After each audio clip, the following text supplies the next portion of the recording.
भारत माता की जय।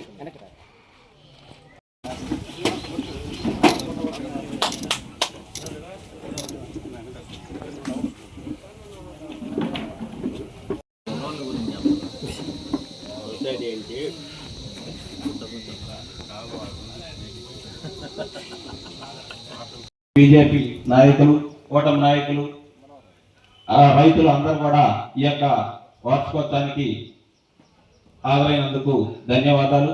ఈ సహకార బ్యాంకు గతంలో మన మండలంలో సహకార వార్షికోత్సవానికి చేసిన రాజశేఖర్ గారికి, అలాగే మన భోగల్ మండల అధ్యక్షులు నాగేశ్వరరావు గారికి, సొసైటీ ప్రెసిడెంట్ వెంకయ్య గారికి, మాజీ డైరెక్టర్ నడసల రెడ్డి గారికి, అలాగే రఘురామ నాయుడు గారికి, అలాగే బీజేపీ అధ్యక్షులు శ్రీనివాసులు గారు, అలాగే టీడీపీ కార్యకర్తలు, బీజేపీ కార్యకర్తలు, అలాగే జనసేన కార్యకర్తలు, అలాగే అనేక గ్రామాలకు వచ్చిన ప్రజలు, రైతులందరికీ, అలాగే పత్రికా మిత్రులందరికీ ధన్యవాదాలు తెలియజేస్తున్నాం. ఈరోజు కార్యక్రమం ఏర్పాటు చేయడం ముఖ్య ఉద్దేశం ఏంటంటే, కేంద్రంలో 5 సంవత్సరాలు అయిపోయిన తర్వాత వార్షికోత్సవం చేయాలని అమిత్ షా గారు ఏర్పాటు జరిగింది. దానిలో భాగంగా మొదటి రోజు మన భోగోల్లోనే ఏర్పాటు చేయడం జరిగింది ఈ కార్యక్రమం. ఈ కార్యక్రమంలో సహకార వార్షికోత్సవం 5 సంవత్సరాలు పూర్తి చేసుకొని సెంట్రల్ గవర్నమెంట్ గతంలో ఈ యొక్క సహకార బ్యాంకులు రాష్ట్ర ప్రభుత్వమే నిర్వహించేది. ఇప్పుడు కూడా సెంట్రల్ గవర్నమెంట్ కూడా సహకార బ్యాంక్ ఒక వ్యవస్థని, ఒక పదవిని, ఆ యొక్క మంత్రి పదవిని కూడా ఆయన అమిత్ షా గారు తీసుకొని ఈ సహకారం మీద కూడా ఎన్నో నిధులు సమకూర్చడం జరుగుతుంది. ఇప్పటికి 5 సంవత్సరాలు పూర్తయింది కాబట్టి 5 సంవత్సరాల వార్షికోత్సవాన్ని ఈరోజు అన్ని జిల్లాలో ఉన్నటువంటి 99 సొసైటీల్లో కూడా ఈ నెల 29 తేదీ నుంచి 6వ తేదీ వరకు అన్ని సహకార బ్యాంక్ సొసైటీ గతం ఎప్పుడు కూడా ఒక మంచి జిల్లాలోనే ఒక మంచి సొసైటీగా పేరు పొంది రైతులందరూ కూడా అందుబాటులో ఉంటూ రైతు సేవలో ఇక్కడ ఉన్న అధికారులు కానీ సొసైటీ పాలకవర్గం కానీ గతంలో కూడా పనిచేసింది.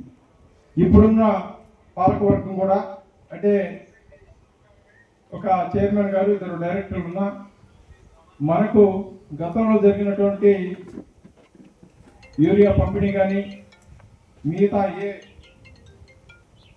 యొక్క కార్యక్రమం కూడా రైతులకు అందుబాటులో, రైతులకు అన్ని విధాల సహాయ సహకారాలు అందిస్తూ ఈ 16 పంచాయతీల్లో కూడా మేము ఉన్నాము. క్లిష్ట పరిస్థితుల్లో కూడా మొన్న ఎరువులు సమస్య వచ్చినప్పుడు కూడా క్లిష్ట పరిస్థితుల్లో కూడా ప్రతి ఒక్కరికి అందుబాటులో ఉండి ప్రతి రైతుకి పేదోడు వాదోడుగా వారికి అందించే సహకారం అందించారు. అదేవిధంగా ముందుకు సాగాలని ఈ యొక్క సహకార ఈ సొసైటీకి నేను మా ఉన్నతాధికారి రాజశేఖర్ గారిని కూడా ఈ సొసైటీకి మీరు ఏదైతే మాకు అవసరం ఉందో దానికి కూడా సహాయ సహకారాలు అందించాలని చెప్పి మరొకసారి విజ్ఞప్తి చేస్తూ, ఇక్కడున్న మా డైరెక్టర్లు కానీ మా చైర్మన్ కానీ రైతుల కోసం నిరంతరం కృషి చేస్తున్నారు. అదేవిధంగా ముందు కూడా వాళ్ళు కూడా ఇక్కడ కృషి చేసి రైతులకి ఒక మీ సోదరులుగా భావించి ప్రతి ఒక్కరికి కూడా సహాయ సహకారాలు అందించాలని చెప్పి వారికి ఏ సొసైటీ నుంచి అయితే ఏదైతే పథకం వస్తుందో ప్రతి పథకాన్ని లబ్ధిదారుడికి అందే విధంగా చర్యలు తీసుకోవాలని చెప్పి ఈ సందర్భంగా నేను మరీ వాళ్ళు కోరుతూ మీ అందరు కూడా మరొకసారి ధన్యవాదాలు తెలియజేసుకుంటూ సెలవు తీసుకుంటాం. ఈనాటి సహకార సంఘ వారోత్సవాలకు మొట్టమొదటిగా మన నాగలవరం సొసైటీని ఎన్నుకొని ఇక్కడికి విచ్చేసినటువంటి పెద్దలు డిఆర్ రాజశేఖర్ గారికి మా హృదయపూర్వక ధన్యవాదాలు తెలుపుకుంటూ, అదేవిధంగా మా డైరెక్టర్ మాకు ఎంతో ఇనుదన్నులుగా ఉంటున్నటువంటి మాధవరావు గారికి, అదేవిధంగా మా సోదర సమానులు నోమసాని శ్రీనివాసులు యాదవ్ గారికి, అదేవిధంగా మిత్రులు మాకు మా శ్రేయాభిలాషి ఎర్రం వెంకటేశ్వర రెడ్డి గారికి, అదేవిధంగా పెద్దలు కాండ్ర రఘునారాయణ రెడ్డి గారికి, అదేవిధంగా ఇక్కడికి వచ్చేసినటువంటి బోగోలు మండల రైతు సోదరులకు, మీడియా సోదరులకు అందరికీ మా హృదయపూర్వక ధన్యవాదాలు. మిత్రులారా, ముందుగా నేను ఒక విషయం చెప్పుకోవాలి. ఈరోజు నాకు ఈ రైతులకి సేవ చేసే భాగ్యం కల్పించినటువంటి మన ప్రీతమ శాసనసభ్యులు కావ్య కృష్ణారెడ్డి గారికి మా హృదయపూర్వక ధన్యవాదాలు తెలుపుకుంటున్నాను. ఎందుకంటే నాకు అసలు ఈ సొసైటీ వ్యవస్థ గురించి నాకు ఏం తెలియదు.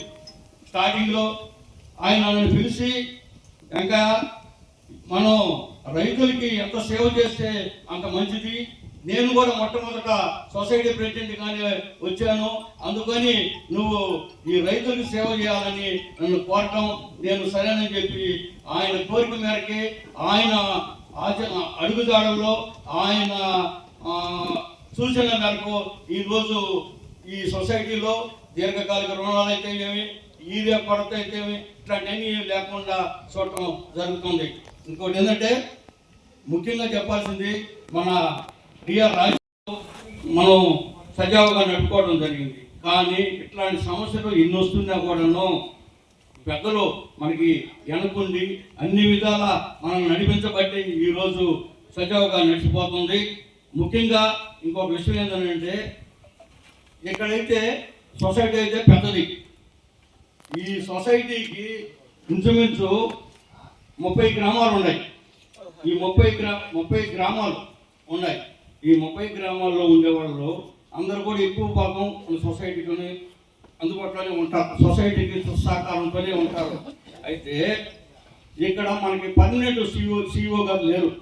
మన కావలి సిఇఓ గారు మన వెంకటేశ్వరన్న మాకు కావాలి చూసుకుంటా కూడా ఇక్కడ ఎంతో చేదోడు వాదోడిగా చేస్తున్న పెద్ద సొసైటీ అయినందువలన ఇక్కడ కొన్ని ప్రాబ్లమ్స్ ఉంటాయి.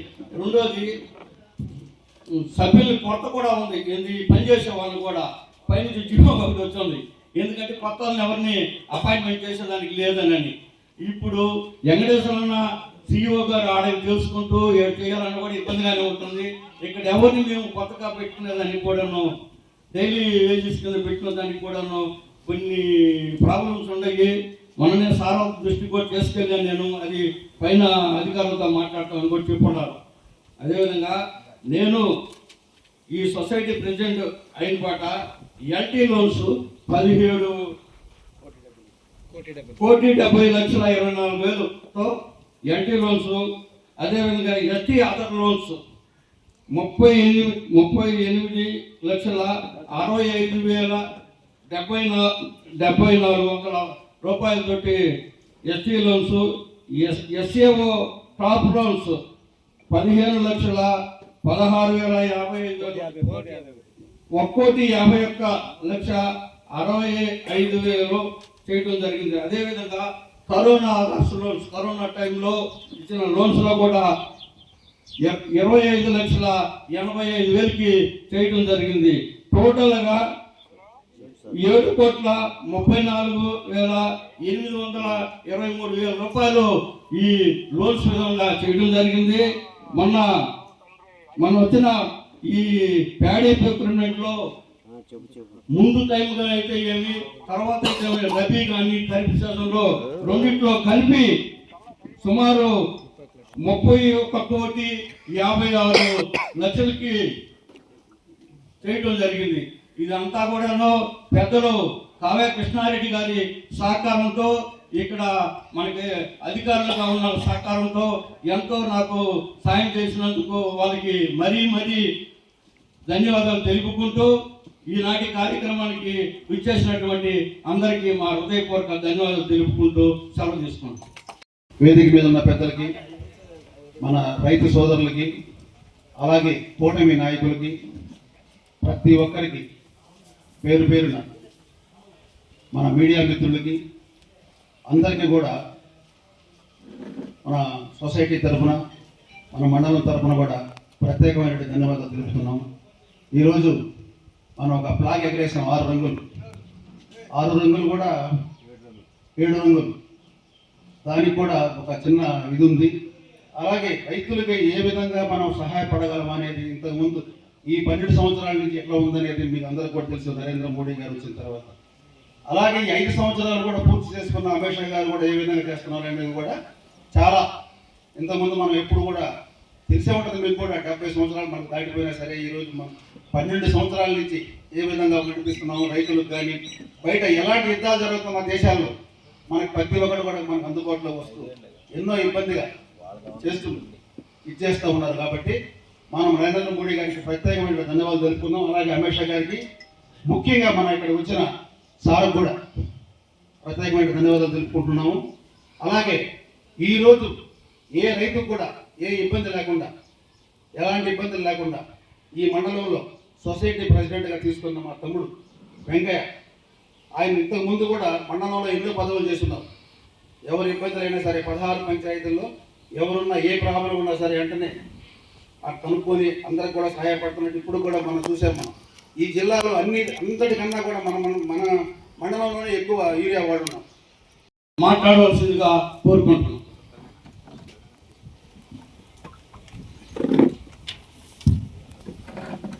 సభాయ నమః. గోగోలు మండలం నాగులవరం PACSలో సహకార వారోత్సవాల సందర్భంగా మొట్టమొదటి రోజైన సహకార రచ్చబండ కార్యక్రమాన్ని చక్కగా ఆహ్లాదకరంగా ఆర్గనైజ్ చేసినటువంటి PACS చైర్పర్సన్ గారికి, ఇతర డైరెక్టర్లకు, కూటమి ప్రభుత్వంలోని పార్టీ ప్రతినిధులకు, మాజీ డైరెక్టర్స్కి, చైర్పర్సన్స్కి, ఇక్కడ విచ్చేసినటువంటి రైతు మిత్రులకు, సోదరులకు, ప్రత్యేకంగా మీడియా మిత్రులందరికీ కూడా నా సహకార అభినందనలు. మిత్రులారా, ఇప్పటిదాకా మాట్లాడిన వక్తలందరూ కూడా అనేక అంశాలు చెప్పారు. ప్రొక్యూర్మెంట్కి సంబంధించి, ఫర్టిలైజర్ డిస్ట్రిబ్యూషన్కి సంబంధించి, లోన్స్కి సంబంధించి, ప్రభుత్వ విధానాల గురించి అన్ని అంశాలు చక్కగా వివరించారు. మీరందరూ కూడా ఎంతో శ్రద్ధగా విన్నారు. ముఖ్యంగా ఈరోజు ఈ కార్యక్రమాన్ని మనం ఎందుకు ఆర్గనైజ్ చేసుకుంటున్నాం అనేది క్లుప్తంగా వివరిస్తానండి. మనకి అంతకుముందు సహకారం అనేది వ్యవసాయ శాఖలో అనుబంధంగా ఒక డిపార్ట్మెంట్ లా ఉంది, కానీ ప్రత్యేకంగా కేంద్ర ప్రభుత్వంలో ఒక మంత్రిత్వ శాఖగా ఉండేది. ఇది స్టేట్ సబ్జెక్ట్ కాబట్టి రాష్ట్రంలో సపరేట్ శాఖ ఉంది, కానీ కేంద్రంలో ప్రత్యేకమైనటువంటి మంత్రిత్వ శాఖ లేదు. జూలై 6, 2021 రమరమే 5 సంవత్సరాల క్రితము ప్రత్యేక మంత్రిత్వ శాఖను ఏర్పాటు చేసి హోంశాఖ మంత్రి అయినటువంటి అమిత్ షా గారికి ఈ యొక్క శాఖని ఇవ్వడం జరిగింది. ఆ రోజు మొదలు ఈ రోజు వరకు దాదాపుగా 5 సంవత్సరాల ప్రయాణంలో 58 రకాల ఇనిషియేటివ్స్ని ఈ మంత్రిత్వ శాఖ తీసుకుంది. అంతకుముందు మీ అందరికీ, సీనియర్స్ అందరికీ కూడా ఒక అవగాహన ఉంటుంది. సహకార సొసైటీలో లోన్స్ తీసుకుంటే తిరిగి కట్టాల్సిన అవసరం లేదన్నటువంటి ఒక భ్రమ ఉండేది, అంతేనా? లెక్కపద్దు సరిగా ఉండదని, రికార్డ్స్ సరిగా మెయింటైన్ చేయరనేసి రకరకాల రాజకీయేతర పరిపాలనేతర కారణాలన్నీ కూడా మనము వింటూ ఉండేవాళ్ళం. దానికి విరుగుడు ఏంటంటే PACSలన్నింటినీ కూడా కంప్యూటరీకరణ చేసినప్పుడు మాత్రమే ఒక బ్యాంకు లాగా, ఒక గ్రామీణ బ్యాంకు, ఇతర కమర్షియల్ బ్యాంకు లాగా PACSని కంప్యూటరీకరణ చేసినప్పుడు మాత్రమే ట్రాన్స్పరెంట్ అకౌంటింగ్ సిస్టమ్ ఉంటుందన్న ఉద్దేశంతో దేశవ్యాప్తంగా 63,000 PACSలని కంప్యూటరీకరణకి ప్రాజెక్ట్ స్టార్ట్ చేయడం జరిగింది. 2024లో మొదలుపెట్టి 2026 కంతా ఈ ప్రాజెక్ట్ కంప్లీట్ చేసేసి దేశవ్యాప్తంగా ఉన్నటువంటి 63,000 PACSలని ఒకే ప్లాట్ఫామ్లోకి తీసుకురావడం జరిగింది. అందుకోసం గ్రాంట్ రూపంలో దాదాపుగా 4 లక్షల రూపాయలు ప్రతి PACSకి కంప్యూటరీకరణకు కేటాయించడం జరిగింది. మొత్తం లెగసీ డేటా అంతా కూడా కంప్యూటర్లో నిక్షిప్తం చేయడం జరిగింది. కాబట్టి ఇక లెక్కపద్దు అనేది పూర్తి పారదర్శకంగా, ఎలాంటి అనుమానాలు ఏవి లేకుండా మనకి డిజిటలైజేషన్ చేయడం జరిగింది. ఇది అతి పెద్ద కీలకమైన మలుపు మన సహకార వ్యవస్థలో. అంతేకాకుండా కామన్ సర్వీస్ సెంటర్స్, ఇది వినే ఉంటారు. మీ సేవా కేంద్రాల్లో రాష్ట్ర ప్రభుత్వం ఎలా నిర్వహిస్తుందో కేంద్ర ప్రభుత్వం common service centre CSC centres నిర్వహిస్తుంది. అలాగే మనకి రాష్ట్ర వ్యాప్తంగా, దేశవ్యాప్తంగా కూడా CSC సెంటర్స్ కూడా PACSల ద్వారా నిర్వహించడానికి మనకు అనుమతి వచ్చింది. అంతేకాకుండా పెట్రోల్ బంకుల నిర్వహణ, ఫర్టిలైజర్స్, ప్రొక్యూర్మెంట్, LPG డిస్ట్రిబ్యూషన్, ఇలా రకరకాలుగా ఇనిషియేటివ్స్ తీసుకొని 58 రకాల నవకల్పనలకు కేంద్ర ప్రభుత్వం శ్రీకారం చుట్టింది. అందులో పోటీ పడి ఇతర రాష్ట్రాల్లో పోటీ పడేసి మన ఆంధ్రప్రదేశ్ అనేది చాలా సబ్జెక్ట్స్లో ముందుంది. అందులో భాగంగా మనకి ప్రతి సంవత్సరం జూలై 1వ శనివారం అంటే ఈ సంవత్సరం జూలై 4వ తారీఖున అంతర్జాతీయ సహకార దినంలో ప్రత్యేక మంత్రిత్వ శాఖ జూలై 6న ఏర్పడింది. సో ఈ 2 కార్యక్రమాలని అనుసంధానం చేసుకుంటూ ఒక వారం రోజుల పాటు వారోత్సవాలు చేయాలని కేంద్ర ప్రభుత్వం ఆదేశించడం, తదనుగుణంగా రాష్ట్ర ప్రభుత్వం కూడా ఫాలో అవుతుంది. అందుకు మనం ఈరోజు ఈ కార్యక్రమాన్ని ఏర్పాటు చేసుకుంటాం. ఈ పోటీ ప్రపంచంలో డార్విన్ అంటారు, survival of the fittest and struggle for existence. మనకి ఆర్ఎస్కేలు పోటీగా ఉన్నాయి, కమర్షియల్ బ్యాంక్స్ పోటీగా ఉన్నాయి, యాజ్ వెల్ యాజ్ ఇతర సహకార బ్యాంకుల యొక్క బ్రాంచులు పోటీగా ఉన్నాయి, ఎఫ్పిఓస్ పోటీగా ఉన్నాయి. వీటన్నిటి పోటీల్లో కూడా సహకార రంగం, సహకార సంఘం ముందు నిలబడాలంటే ఈ పోటీ తత్వాన్ని అందిపుచ్చుకోవాలి. ఇది ఒక ప్రభుత్వ సంస్థగానో ప్రైవేట్ సంస్థగానో కాదు, సభ్యుల సంస్థగా ముందున్నప్పుడు మాత్రమే అది సాధ్యమవుతుంది. మీ చైర్పర్సన్ గారు చాలా ప్రోయాక్టివ్. మేము అనుకున్నాం ఒక మొక్కుబడి కార్యక్రమంగా ఈరోజు ఈ సమావేశాన్ని ఏర్పాటు చేస్తారేమో అని ఒక మీమాంస మా మెదడులో ఉండింది. కానీ ఇక్కడికి వచ్చి చూసిన తర్వాత వేదిక మీద అయితేనేమి, వేదిక ముందు అయితేనేమి అందరినీ భాగస్వామ్యం చేసి చాలా చక్కటి నాయకత్వాన్ని వారు ప్రదర్శించారు. అందుకు వారికి ప్రత్యేకంగా మా డిపార్ట్మెంట్ తరఫున అభినందనలు. అంతేకాకుండా దాదాపుగా 7.3 కోట్లకు సంబంధించి లోనింగ్ జరిపారు, 3.2 కోట్లకు సంబంధించి ప్రొక్యూర్మెంట్ జరిపించారు. ఇలా అనేక కార్యక్రమాల్లో వారు చొరవ చూపిస్తున్నారు. మీ అందరి సహకారంతోనే అది సాధ్యమవుతుంది. కాబట్టి వారి నాయకత్వంలో ఇంకొన్ని ప్రత్యేకమైన అంశాలు ముందున్న సంవత్సరాల్లో జరగాలని ఆకాంక్షిస్తున్నాం. వారు ఒక అంశాన్ని మా ముందు ఉంచారు, స్టాఫ్కి సంబంధించినటువంటి రిక్వైర్మెంట్. కాకపోతే వారికి ఆల్రెడీ వివరించారు. హెచ్ఆర్ పాలసీ మనకి 2019 నుంచి అమల్లో ఉంది. దానికి సంబంధించి న్యూ రిక్రూట్మెంట్ ఈ సంవత్సరం చివరి లోపల జరిపే ఉద్దేశం ఉంది. రాష్ట్ర వ్యాప్తంగా దాదాపుగా 2100 మంది స్టాఫ్ని రిక్రూట్ చేసుకుంటారు. అందులో భాగంగా మన డిసిసిబి పరిధిలో రిక్రూట్మెంట్ చేసే స్టాఫ్కి మీ సెలెక్ట్ అయినప్పుడు మీ సంఘానికి కూడా కొంతమంది స్టాఫ్ని అలాట్ చేయడం జరుగుతుంది. రానున్న రోజుల్లో ఆ సమస్య కూడా పూర్తవుతుంది. కాబట్టి రాబోయే సంవత్సరంలో కూడా సహకార రంగంలో వచ్చిన మార్పుల్ని అందిపుచ్చుకొని కేవలం లోనింగ్ వీటికి మాత్రమే పరిమితం అవ్వకుండా నాన్ క్రెడిట్ యాక్టివిటీస్, పరపతేతర వ్యాపారాల్లో కూడా నాగులవరం పిఎసిఎస్ ముందుండి ఇది ఖచ్చితంగా జిల్లాలోనే ఒక మోడల్ సొసైటీగా మార్పు చెందాలని, అందుకు మీ అందరి భాగస్వామ్యం డైరెక్టర్లు, చైర్పర్సన్ నాయకత్వంలో సాధ్యమవుతుందని ఆకాంక్షిస్తూ మరొకసారి ఆహ్లాదకరంగా ఈ కార్యక్రమాన్ని ఆర్గనైజ్ చేసినటువంటి నాగులవరం పిఎసిఎస్ డైరెక్టర్స్కి, సిబ్బందికి, చైర్పర్సన్ గారికి అభినందనలు తెలియజేసుకుంటూ సెలవు తీసుకుంటాం.